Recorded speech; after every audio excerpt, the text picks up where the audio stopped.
This episode of The Male Gaze is proudly brought to you by 1% Collective, the Kiwi non-profit that makes regular charitable giving easier, more meaningful, and impactful as possible. More info on 1% Collective later in this episode, and a link for them is in the show notes. Check it out. Oh, can't wait. Oh my gosh, I'm like, I've become like, it's not a dog park, but it's just a park. But I've become a dog park guy. Yeah. In fact, the rumor was going around that they want people to make sure their dogs are on leash at that park. Really? The community of people that I've found are like talking about it. They're ready to combat that? Well, it's hard because people live in apartments and they want to use parks for their dogs. But I do understand when I was not owning a dog, when there were dogs running around, you'd be like, well, I hope that thing's under control. But also, if you don't have a dog, why are you heading out to the middle of the park? Yeah, what, Stick to to the spy bench. on kids, you fucking pedophile? You fucking gross pedo. Stay out of the park, you pedophile. Pretty watertight argument there. Exactly. I think you got a winner on your hand. A cute theme song.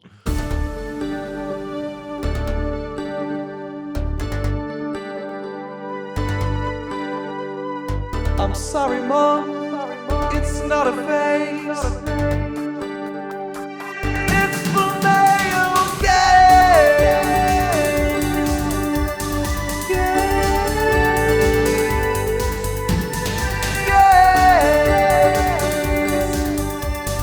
They're both male, and they're both gay, the male gaze. And welcome along to this week's episode of The Male Gaze. So where were you when you found out Trump bombed Iran? Oh my God. To find this information out through pop base? Is that what it is called? Is that or pop tings is another. There's quite a few different ones. I They're all hate the to same. say like I still use X for those reasons, but I do. Like there's nothing more immediate, than I'm Reddit now. I'm locked in on Reddit. You got the app on your phone? No, Reddit on the browser. Reddit. I found out IRL. Sam came over. I just finished a tennis game, and then he said, "I thought something had happened to someone in my family because he acted like he didn't want anyone else to hear." And then he whispered in my ear, "While you were playing tennis, Trump bombed Iran." And you're like, "You see my surf?" Yeah. Wow. I know. I saw that video of those university students telling Bernie Sanders is in it looks like some sort of college speech thing, and then someone's yells out mid thing being like, "Oh my God, Trump's just bombed Iran," and then it's like, "What?" Like it just, I'm like, "Oh my God, it's so geopolitically never been worse." It's so scary. It's so scary. It's so scary. I'm working in a newsroom now, so it's just sort of constant. And also, I would say, not being in a newsroom has been good for me, but even though it's disastrous, I'd rather be in a park than a newsroom.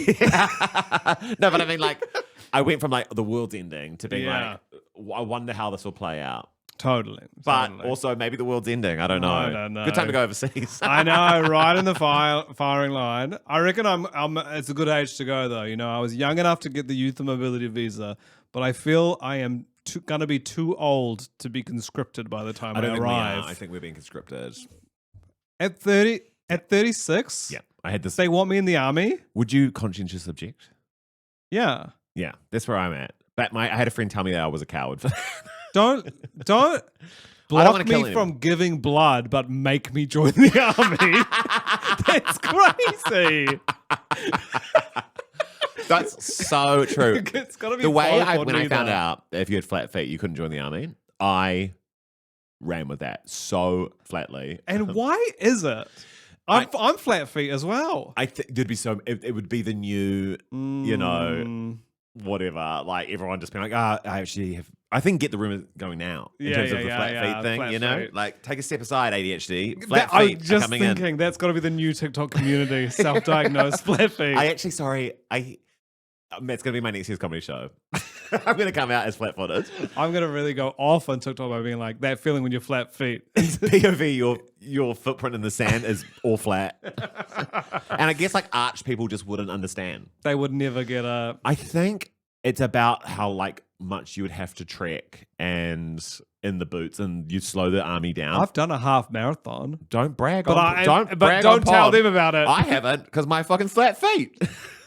But I got flat feet. You're on record now. Mm. The army will listen to this and go, well, you've said you've run a half marathon. Well, the army are listening Well, to I this get anyway. pain and I drag people down. Oh, really? No, Eli, I'm just worried about being conscripted. Yeah. I'm fit and healthy. No, I'm not fit and healthy. I had to run up from the dog park and I could taste blood. Epic. It was epic. Well, you made it to the podcast on time, so it's all worth it. Really. Blood.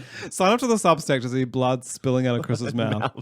I want to talk about one funny so obviously it's all horrible news and solidarity with the people of Iran and the people of Palestine at this point. There's a lot of like, you're like, where's my allegiance? You know, like you just have to remember the pieces of the puzzle as I guess more and more countries get involved. Yeah, exactly. But the innocent people are dying. It's horrible. It's horrible. Trump did one funny thing in the speech, I thought. I haven't seen the speech. Are you in that newsroom? Yeah. Well, no, actually, I was How out much for of your life lunch. have you spent in a newsroom? A couple of years, I reckon. Yeah.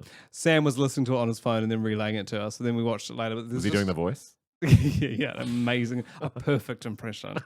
SNL UK, I found your next cast member. Amazing thing happened where it's almost like Trump forgot, and then he goes, at the end of the address, he's like, I want to mention one more person. God. It's like gives God a shout out right at the end. Well, I guess that would be an interesting strategy in terms of like it's sort of a religious war. Yeah, totally. Which is like, for fuck's sake, like religion. I mean, it's not. It's about It's not. There's nothing to do with it's religion. about land Yeah. and like greed. And it's not about freeing women or queer people in Iran. It is not about that in any way. Because that is just on a stupid record, argument. we don't want to fight. Exactly. Exactly. Oh my But God. I guess it's an easy way to like sort of pull allegiances. I guess that is signifying if you are Christian, you are on this side. 100%. Yuck. And Christianity's on the rise. You've seen these stats. Everyone's getting Chriso again. I was sort of dabbling with it when I was one great nativity pageant, and I'm kind of curious. This but Mary is pretty cool. I would put it in the same level as the amount of the part of me that wants to be a farmer. Yeah. Like if I see enough of it, like if I see enough sheep, if I see enough paddocks, same with like kind of go to enough church services, I'm like, I could sort of be interested in this, but nah. I almost got like maybe I should become a farmer the other day when I read they poll farmers on how they're going to vote, and it's like 96% are going to vote national. And then you thought I'll become a farmer. Well, I was like, maybe I can change these statistics from the inside. I think, you know, like I was probably, maybe they need some green voting farmers. How long do you think it would take for you to get like being like, wow, this is really affecting me, these greenies and their politics, and then like earnestly vote national? I think I would, before that happened, Yeah. I would get too exhausted from the labor of being a farmer, quit and move back to You're the like, city. I actually don't want to vote. I was like, yeah, exactly. Yeah, farming is so, like, I'm like, It's oh my God, full on. it's like having a dog, but you've got like 800 different animals. I Like, what the know. heck? And you got to learn how Yeah. all those things work? Yeah. No. And you better be calling them by name every morning. Otherwise, you're not really doing the job. So I flew back from Melbourne last night. I'm International TV star Chris Barker. I've got a nemesis. It's Qantas. Wow. I think I could feel a kind of, I wish there's a better term, like Karen energy sort of bubble up. Yeah. I just like, I sat in my seat and I gasped at how, like, legs right into the back of the next chair in front of me. Damn. Armrest, like, it should be at arm height, but they were digging into the side of my legs. And the window was really low. Like, I felt like a giant. And I was like, oh my God, I'm going to be in here for 3 hours. Immediate panic. Wow. And I was so close to being like, how are you getting away with this? Like, I really wanted to say that. And wait a second. Don't Qantas isn't Jetstar Qantas? Right. So they've already got the cheaper brand. So surely Qantas is meant to be the new world. Oh my God, it can suck my dick. It was the worst flight I've ever. I just hated every moment of it. But I was like, what's going to get me through? Like, I need to like take the mind somewhere else. Yeah. And immediately went for, because I was starting to have a panic attack because I was in like physical discomfort from 2 minutes in, and I was like, we're here for 3 hours. Like, this is a Celebrity Treasure Island challenge. Like, Yeah. where am I going to take my mind? So I was like, went straight in for the jugular, Snow White and the Seven Dwarfs remake with Rachel Ziegler. Wow, you've watched it. Watched it. I'd love to hear all about that. It got me right through. Yeah. But sorry, because this is a huge tangent where I really started like being able to not think about the pain was watching a show called 1923 with I think Harrison Ford and Helen Mirren, and it's set on like in the Wild West, but in the 20s. And there's a lot of like, we got to take the cattle up. And is this is new? I think it's new. Wow. We got to take the cattle up. You know, we're driving the cattle from one. There's a lot of like transporting cattle around, and I was you know, this is a interesting life that you could be part of. Could be a part of it. Now I'm sort of hooked on. I could be married to Helen Mirren. You could be married to her. Well, weirdly, then I wanted to watch it last night after I got off the plane because I was immediately taken by this show. But Michael hadn't caught up with it yet, and I don't know where we can find it, so I might have to only fly Qantas to watch it. I have an illness where if I start a show on a plane, even if I completely love it, I'm only ever going to watch it again on a plane. Yeah. But it is interesting when you're like, I could watch that off the plane. I tried to watch Industry off a plane, and I was like, I think I got to be on the plane to watch Industry. Watched Industry on the plane? Yeah, I did. Yeah, it's an interesting watch on a plane. It's good to be kind of locked in because there's a lot of lingo. There's a lot of you can't go to the phone, I guess. Yeah, exactly. You are locked in.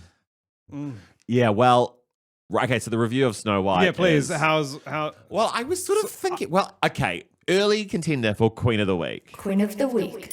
But I'm gonna put her down. House down boots. Rachel Ziegler. Yeah. I think a phenomenal talent. She's a superstar. There was obviously the same, and I probably tried to drag her on the pod when the internet was telling us she was annoying.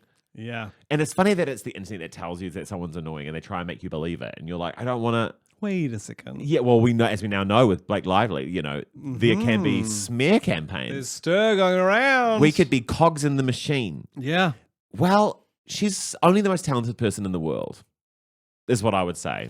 One of the most beautiful voices I've ever heard. One of the most beautiful voices. And she's willing to do essentially a flash mob every night in London. Yeah. So I think we talked about this, the Avita relaunch, right? Yeah, I'd love to know how she's dealing with that. I know she's got armed security now. Like, it is a pretty scary thing. She's drawing a crowd of like over 1,000, maybe? No, maybe not. I guess I mean mentally, as in like, you know, when you're in a play and you have to be out on the stage as the audience come in. That's the worst thing a human can ever be made to do. Roaming character. And she's not quite doing roaming character, but she is sort of doing, like, it's not unlike when I, for money, sung Christmas carols at duty free at the international airport with Zach and Aya. Shout out. That was how we met. And a few Great work on the bod. Recent NASTA graduates.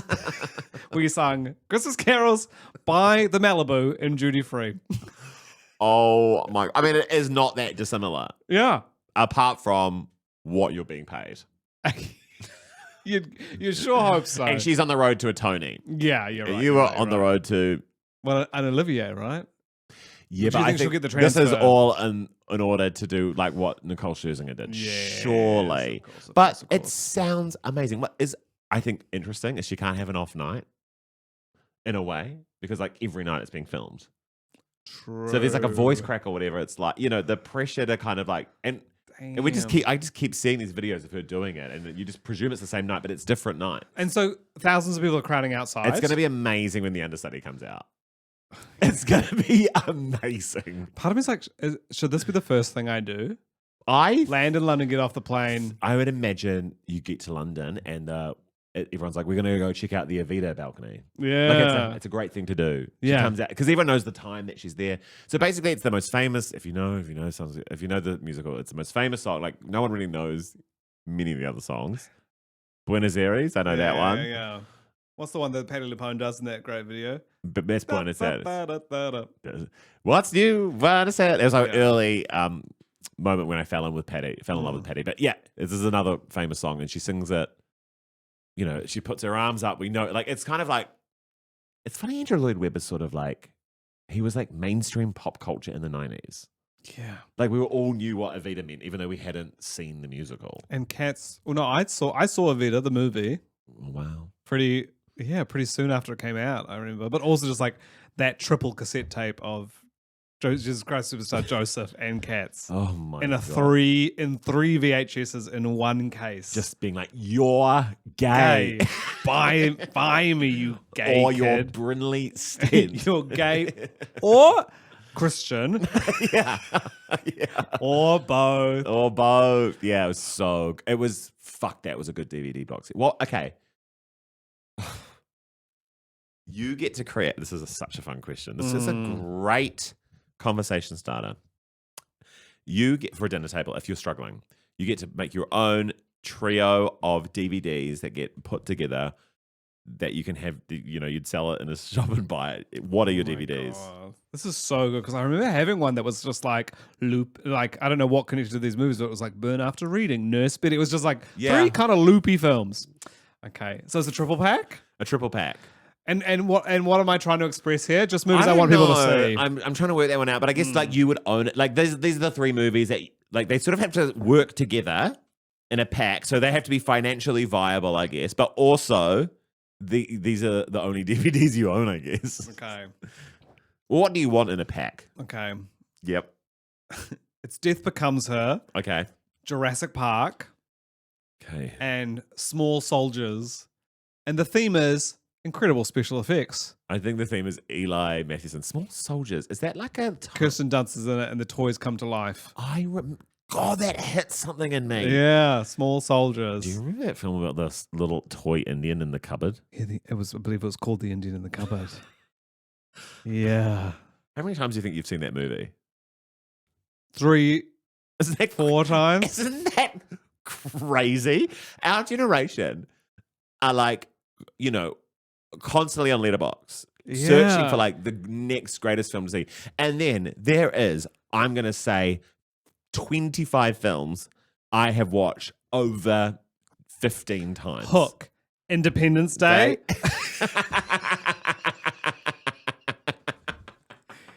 I feel like Anacondas in this yeah. sort of. Maybe like Bewitched or George of the Jungle or something like that. Yeah. Was there...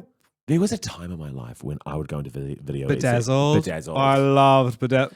Baby Maybe Geniuses. Bedazzled's got to go on my triple pack. Baby Geniuses. Baby Geniuses. There was a period of time when I'd just go into that. Like I could, basically order the video shop. Like I could remember it so much, like where everything was. But I would just be like screaming, like, we need to refresh it. Like I'd be so gagging for new releases. Wow. And now it's like blink and you missed 100 new movies are out. It's crazy when you miss I don't know what a Labubu is. And I think, or I'm just starting to grasp what it is now, and is it over now? It'll be over soon. Yeah.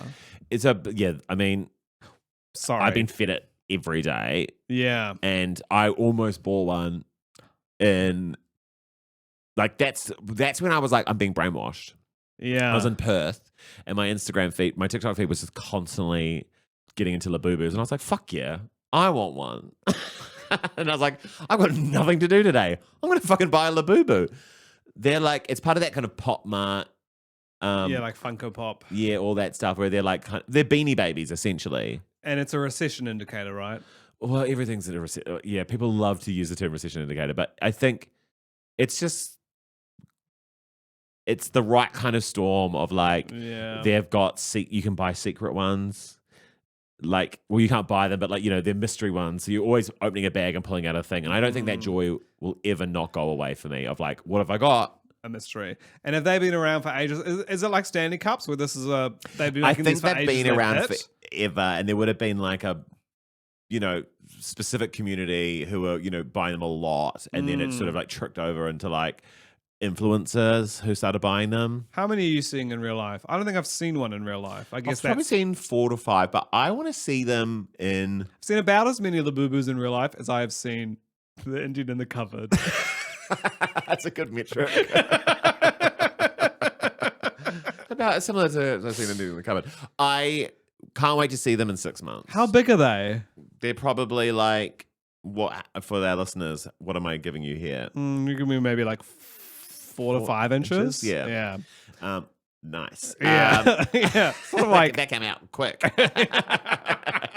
And they just people like them because they put them around their designer handbags. So I've seen that. Yeah, basically the rise of like personalization of designer handbags was happening. So we were like, girls were buying these like ridiculously expensive bags, and then it was like, well, it's actually, Jane Birkin. Actually, her Birkin was really like destroyed, like she just put shit all over it, and then suddenly that became the thing, like I'm going to destroy my bag and put charms on it. So everyone's putting charms on their bags, and then like Labubu, these sort of soft toy plushies that you could open and they had key rings on them, arrived at the same time that people are personalizing their bags, and so suddenly it was like, you've got to put these on your bags. And then there were limited release ones, and people just got feverish for it, and it's Beanie Babies all over again.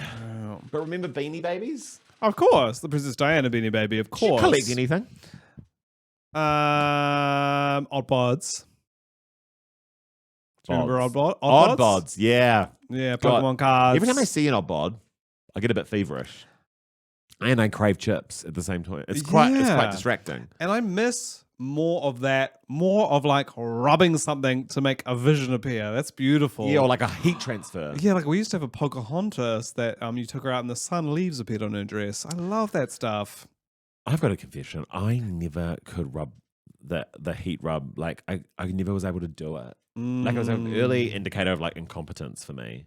Yeah. I just sort of... What were you doing? Not pressing hard enough? I don't know. I didn't like the feeling of the friction, I guess. So I just didn't rub hard enough. I used to hack it because sometimes it's like, you just really need to rub, you could just hold it tight. Yes. And that's producing the same effect. This episode is proudly sponsored by 1% Collective. They're an amazing Kiwi nonprofit helping make regular charitable giving easy, meaningful, and impactful. They help people give a small portion of their income to a mix of trusted grassroots New Zealand charities that are doing real solid mahi. 1% Collective currently supports 12 grassroots partner charities doing important work who fly under the radar because they don't have the capacity for constant marketing and fundraising. That's where 1% Collective comes in. They vet the charities who can do the most with your money and work with them to minimize their costs. So you give to 1% and they take care of all the admin, allowing the charities to focus on their mission. Pretty cool. Yeah, love it. 1% is run super lean. The whole team is just 3 part-timers. But they've already reached the milestone of $5 million raised for NZ charities. Please consider giving regularly to 1%. Just follow the link in the show notes so they know we sent you. God, we sound good. Yeah. And these guys sound great. Way better than us. What's in your DVD triple pack, by the way? Thank you for asking. Sorry to circle back. No, I think I'm going to say, fuck. You know what? And this is crazy. Chicago. Bridget Jones, the first film. You're only getting the first. Retitled that. Bridget Jones, the first film. Something about a diary. Like Star Wars A New Hope. And they renamed it all the first film. Cold Mountain. It's a Renee Zellweger pack. I've never watched Cold Mountain. I love... Or actually, fuck, oh my God. I have such a thing for like, I think that's why I like 1923. I love like a fully realized historic like drama, but I don't want it to be historically accurate. I just want it to be heart-wrenching. Yeah. So I love Cold Mountain. I love The Patriot. Wow. And then, I've got it. Cold Mountain, Patriot. I know. And Gladiator, the first film. Hell yeah, great pack. Kind of historical vibes. I forgot that you could go by actor, and now I'm thinking, circling back to mine, maybe it's Small Soldiers, Bring It On, Melancholia. It's a Kirsten Dunst pack. Phenomenal stuff. I love Kirsten Dunst. She is such a good actor. She's made only great choices. She really has taste. I would say it. Bridget Jones. Bring It On. I'm bubbling. I can feel a rewatch happening. Surely. When was the last time you watched it? I don't think I've watched it in 5 years. And how many times do you think you've watched that film? 6 to 8. I reckon I'm saying 12. 12, nice. I reckon I've watched it 12 times. We had a, and God, I miss this culture. We had a X rental copy. You know when you buy, did you do this? No. So no. From the video shop. You bought an old copy of it. Because when there's a new release, they'd buy like 20 copies. But then for their long term, they are only keeping 2 or 3. So they pop the X rental copies and they're in a fat chunky case. They are thicker than your average video thing. So you have so when people see them, they're like, "Oh, you couldn't afford to buy your own. You had to get next rental." But still fine. No, it's fine. What's wrong with that? It brought hundreds of families joy over the first few months of its release. And it's a little taste of the video shop right at home. Exactly. I think we used to be able to buy ours like in the case, and it would have the price sticker on it still. Oh, yeah, you know that yeah. chuck it in there. There was a period of time where the Video Easy on like Ponsonby Road when I was living down Douglas Street, it was selling.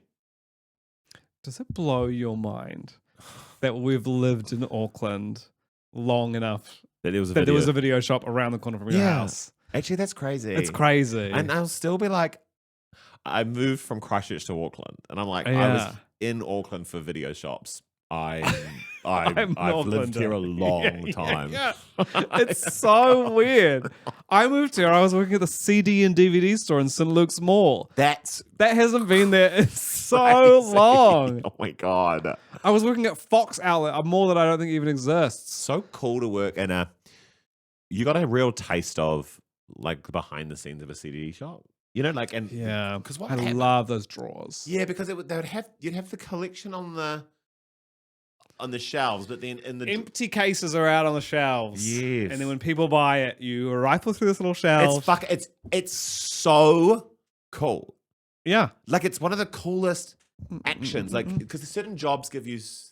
Like I think everyone wants to be a comedian because they want to twirl a cable. Yes. they don't want to and, tell- and I can tell you right now, it rocks. It is an amazing. That's the feeling. best part of the job. It is, and I think there are parts of jobs that we want because of the actions that we get to do. Totally. And I think rifling through, and But I tell you, as much fun as that is, I'll tell you what, nothing is less fun. Rifling through, it's not there. The case was out on the floor. You don't have the disc. It's lost. It could be anywhere in those shelves. But then Someone's you got to go. Okay, so we don't actually have that in store, but I'm just going to check the store. I always love that. Yes, I'm just gonna call. I'm just gonna call the Palms. I love when one shop calls it and they have that. Well, and this is an amazing thing: is that like Joseph Moore and I are pretty sure before Joseph Moore, Joseph Moore and I, because Joseph Moore worked in the Auckland CD and DVD store. I worked in the Christchurch at the same time.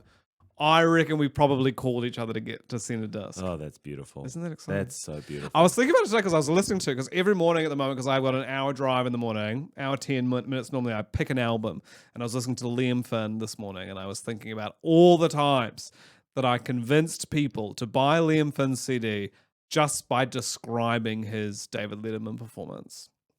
And I was like, you got to check this out. And they'd say, I'm sold. I'll buy it. I reckon I sold like Really? 10 copies. They didn't even listen to a song. God, let's get him on the pod. He's an icon. And also there's a song by Liam Finn called Cold Feet. I think it should be Is in he the the youngest? Wait. Oh, yeah, there's Tim, Neil. Neil. So he's Neil's son. There's also Harper. Harper, I think, is younger Wait, he's than Neil's son.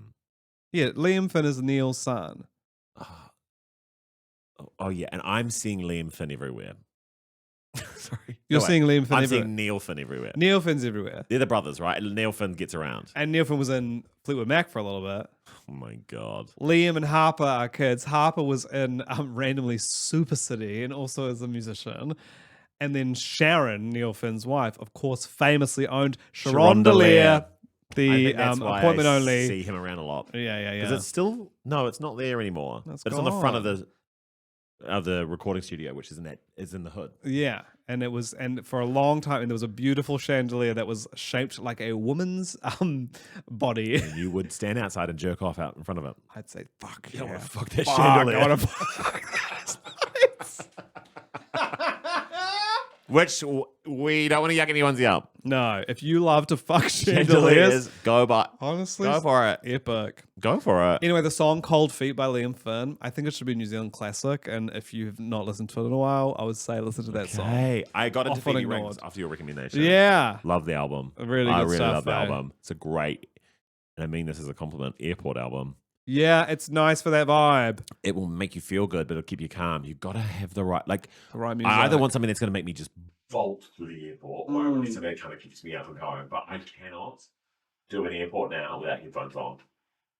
just the whole time. I'll go crazy. Yeah, I'll go crazy. Yes, too much. I've started I used to sometimes leave them on until I was home, or in my car. But now I do take them off to say thank you to the people. Yeah, you as I gotta leave. find it. And you gotta say, I think we shouldn't have to take our glasses off when our face gets scanned going through the like automatic checkout thing. Do you know what I mean? Yeah. Like it's because I try and like streamline that all now. Like I'm really trying to get through. And that e-gate where you scan your face and it's got a scan of your passport, you have to take your glasses off. Yeah. And it's such a pain in the ass. I That know it is seems, annoying. I I know don't it even seems kn- no, I don't annoying, but even it's like I need these to fucking see. Like why am I taking these off? Yeah. I'm not even going to see where the camera is. You're that I'm gonna meant to be know looking it's at. me. Like Guys, it's me. it's me. You can Wow, see it. I didn't know that you had to take your glasses because your Glasses and iPhone doesn't caps. make you take your glasses off, right? No. So if your iPhone doesn't, why does the passport have iPhone technology? Exactly. That's Exactly. There's so many things I'm cursed. like, why doesn't this have iPhone technology? I do love how do you feel like you're the fast? Every time I'm doing customs, I'm like, everyone else is flying for the first time and I'm the only person who knows what he's doing. Every time. Yeah. It drives me crazy. I really bolt through, but then I get frustrated that you're not rewarded by having your bag arrive first. Oh yeah. Like I think they should be yeah. tracking you, being like, he's making it through, all right, he's been a good boy. His bag comes first. True. But then you find yourself like bolting through like an absolute cunt. Like Yeah. I'm really like bolshing my way through the airport, and then all those people that you walk past catch up with you as you wait for your bag, and you're like, was it worth it? Totally. Do you still have that thing where you go through duty free? You're like, maybe I should buy some alcohol. Same. Yeah. Yeah, I'm same. at the same. And I'm like, I definitely do. I I don't need it. don't need this. Yeah, I don't need it. Sometimes I do buy a bottle of whiskey though, oh, because that's there's good. one that they sell in Australian duty free that I really like. Made by the Gospel, and they sell So their whiskey cute. and dry at Comedy Republic. Do you ever Can do you ever go Fact of the Gay? Yeah, I do. I just forgot. What was that? I'm conscious of time because I saw Johanna today from Rats of the Gutter, and she was They're like, coming in at 6. Yeah. The rats are in here at 6, and it is currently 5:36. Okay. "Oh, so that time on the wall's too." Okay, we're killing this. Oh, we're doing fine. So, And that's Back a to little the peek Gay. behind what's going on for us while Yeah, we yeah. so effortlessly sort of banter. we packed in a lot today. Fact of the Gay. In fact, the Gay is sponsored by. Yo mama. Perfect. Sorry, I'll Yeah. go. No, I think sit in that choice. Okay, what was the first film to use the word gay? Let me tell you. And Is this it is later or earlier than you think? I think it's about what year would you guess is the first film to use the word gay? And the idea being, when it used the word gay, it wasn't just meaning happy. As in, like, you disgusting gay men. Or just alluding to the fact that it was about homosexuals. Yeah, when do you think was the first movie that used that word? I think it's going to be in the 70s. 78. 1938. Wow. So isn't this interesting because we think people are like, oh, gay used to mean happy and now it means, but apparently gay, colloquially, especially amongst queer people, meant homosexual from like 1900, from like pretty early on. Do you think that is also like our parents being like, it actually also means happy? Yeah. Like, to sort of soften the blow a bit. Yeah, exactly. Exactly. And you are gay. And you are, And I've and seen I'm you be gay, very gay. And I'm gay at the moment. and my name's gay. And shout Quote out. my mum. Shout out. Shout out. So apparently in 1938, this movie, which is called Bringing Up Baby, it stars Cary Grant, and there's a Great name. moment in it where he rushes and he puts on a dressing gown, a woman's dressing gown, to answer the door, and then when he comes out, he says, "Sorry, I had to put this on. I just decided to be gay." And the vibe was that It's quite neutral. most of the audience would think happy, but like secretly those in the know would know that gay meant homosexual. There's also a film called The Gay Divorcee, which apparently has some sort of very queer coded themes, even though to a normal audience, and I will say here, There is straight people are normal. Yeah, they are. They are. I think they are. Okay. You meet them and you're like, God, you're normal. God, you're normal as. You're Yeah. so normal. If we're going to use the word normies, Do you want to be normal? no, I want to be exceptional. And that's the clip. I think is there any part of me that wants to stand out in the crowd? I do think I want to be above normal, but I don't want to be like, Do you feel like, because by the very nature of what we do, we're standing out in the crowd, but then now there's a that's yearning different to- from yeah. socially. I'm at a party and I'm going to stand out from the crowd, I guess. because I think being at a party, I just want to be like in the kitchen, chatting to everyone. Like I don't want to be the kind of Yeah. center of it all. Yeah. I love like walking through a mall. You know, that's as normal as it gets for me, and I don't want that experience to shift. God, I haven't been to. I don't know if I've been to a mall this year. Get thee to a mall. I know. It's No, so no, difficult. St. Luke's. I've been to St. Luke's. I've got some keys cut. I've had some keys cut. Sorry, wrong. Will you buy like packing cubes? Yeah, I bought packing cubes from Kathmandu at St. Luke's Mall. I reckon I've been to the mall probably 20 times this year. Definitely more than you watch. Yeah, yeah. Indian in the cupboard. Yeah, definitely. Oh my god. And I'm going to a mall tomorrow to Newmarket to watch Megan 2. Have I been invited to that? Maybe I should have said yes. You should come. I am. What am I going to say? I came back from Melbourne. I had a wonderful time in Melbourne. Yeah.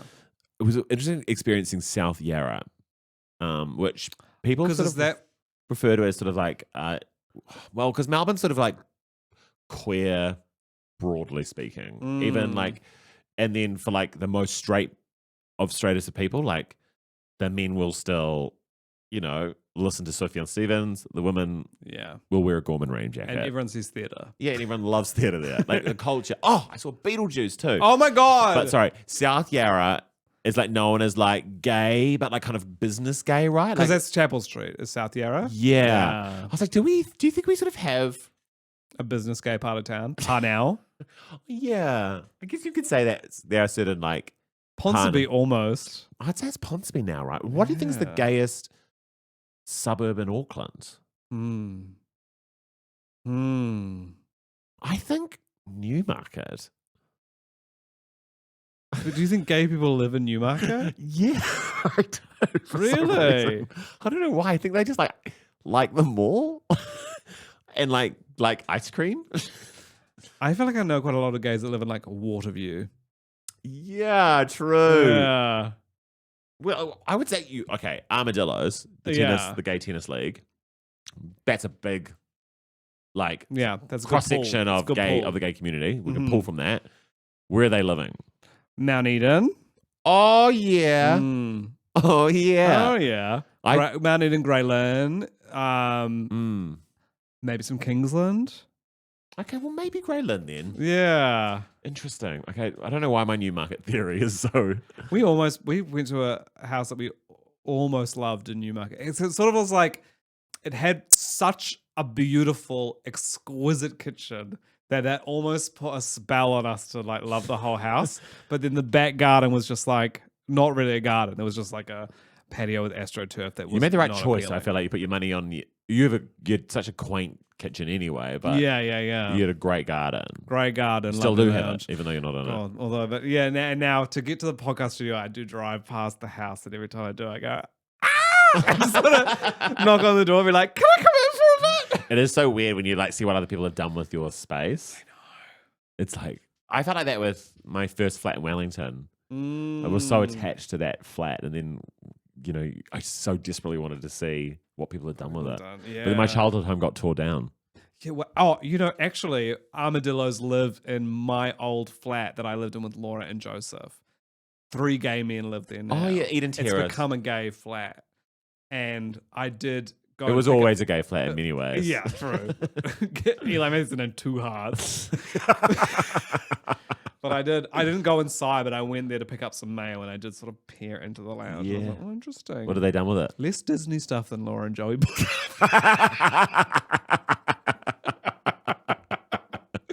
Beetlejuice was amazing. Yeah, I really People love wanna it. I realized it made me really like think about what I want in a musical. I am there. Oh, this sounds so snobby, but like because I thought I was like bells and whistles. Give me a revolving stage. Give me the. But I'm after a great song and a phenomenal performance. Okay. Like I think. Because in the Beetlejuice musical, the songs. It's got some originals, right? Does it also have the songs from the film? It's got like Daylight Come In. yeah, it's got that. Yeah, those numbers are great. And Mm. the young girl in this, I don't know what, she's probably like 22 or whatever, but she was so good. Australia has amazing musical theatre talent. I know. It's unbelievable. I am like, we need to like, because there was a period of time when we were bringing like those, those shows would then come here. Yeah.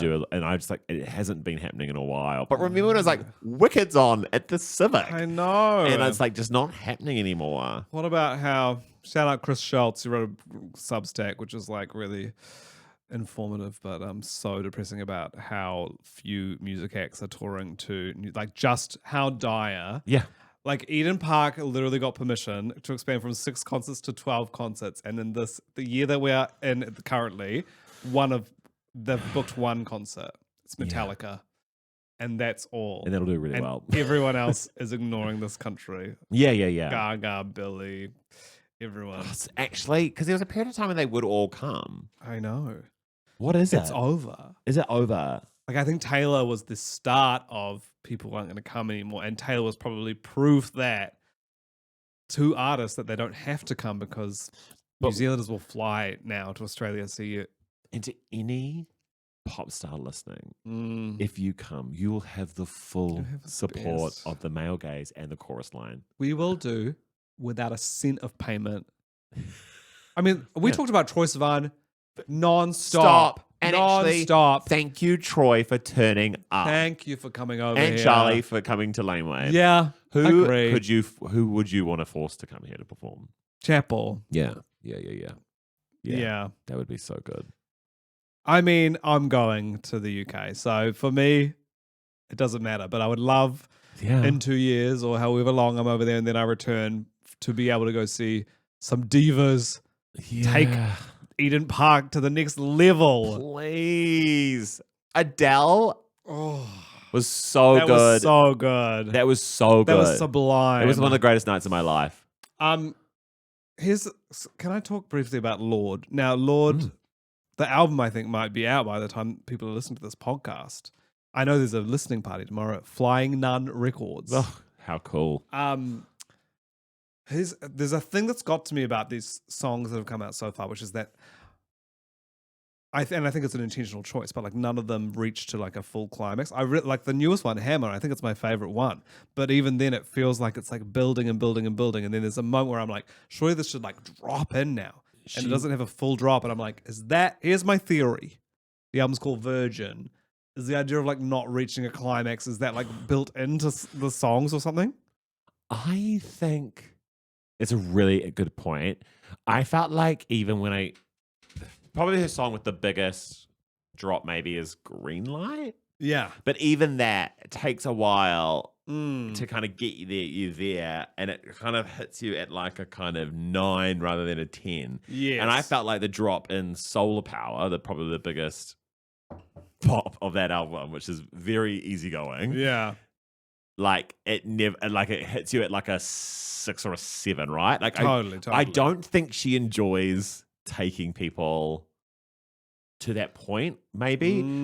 But then the longer that you sit with them sometimes, then you know the capacity of where that drop is gonna go. That like then you start enjoying it in that weird way. But I agree. And she does this interesting thing where like the song will ruminate on an idea musically for ages. It doesn't like, they never go like verse, chorus, verse. It's always like the longest verse ever. And then it sort of resolves into this like one chorus or like one sort of motif that will play over and over and over and over and over again until you're out. And you're like, she does that with kind of all her music, or certainly on this album, it feels like. Yeah, because definitely like Hammer sounds like, okay, this is the bridge. And then you're like, no, this is the end. No, this is 2 sentences and then the song's done. But that makes sense because it's the first track of the... It's like, it's going to be an illuminating experience to hear it all as one. I'm excited. And I do think she's always been an artist that creates music for you alone. Yeah. And allows you to feel something alone. Yeah, it's true. It's true. Even though melodrama maybe like there are bigger tracks in that. I remember dancing in the basement to Green Light the week it came out, and it was popping off. Perfect Places is a great one to dance. Actually, that's probably the most it's like Ribs. she kind of reaches catharsis rather than a drop, which I think is sort of yeah. interesting. Like there's more of an emotional catharsis in what she hits than True. like kind of like I think we're so used to the Charlie. I had a real like pivot thinking from like, oh, she's learned a lot from this Charlie Girl So Confusing remix. We're gonna get like, Yeah. basically like electronic music or something from her. And then I was like, oh no, she's still like very much like true to her. Well, and also that was like packed in lots of lyrics literally describing what is happening in my life. And then what we've got so far is like, what was that's pretty literal, but then the other two I feel like are quite like abstract. Yeah. Yeah. I do like that there's an artist who sort of plays in that space. Yeah. In terms of like a mainstream pop, it's like, what a fucking crazy career. I know. I watched this TikTok of her when she was like 12. Yeah. And you're like, well, she was a star from the get-go. From 12, yeah. I remember hearing a cover of like Kings of Leon or something. So good. Also I don't know who this kid was, but a kid, wow, just one of Lord's friends, posted all these photos of them hanging out as teenagers, and he is like, I mean, it could be a straight man, but he looks like the classic like teenage twink, and like messages from Lord being like, just 4,000 people have listened to my SoundCloud, and then the a shot of like a Windows media player of the USB that she gave him of the tracks from the Love Club of Bravado. Love Club is so fun. That song is so twee when you listen to so that. But I do twee. kind of love what it hits. Bravado, though, that's one of her best ever songs, and she got that. Oh God, she really was. Yeah, she really did it. She really did the thing. We're proud of you. Let's take this over to. Can I nominate a Queen of the Week? Do you want to do that backstage? Yeah, actually, and this one's going out to anyone who has read or listened to Jacinda Ardern's book, A Different Kind of Power. Okay, we'll take this backstage. Thank you so much for listening. And if you haven't subscribed to Backstage and you want to, just do it for this month. Come on through. Come see Chris's tour in New Zealand. Oh yeah, come see us both in the UK, please, and Edinburgh if you're there. Yeah. Bye. Bye. Thanks again to this episode's sponsor, the fantastic Kiwi non-profit 1% Collective. Small, regular giving, big collective impact. Join the collective with the link in our show notes. Big collective impact. Damn. Love that. I want that tattooed on my lower back.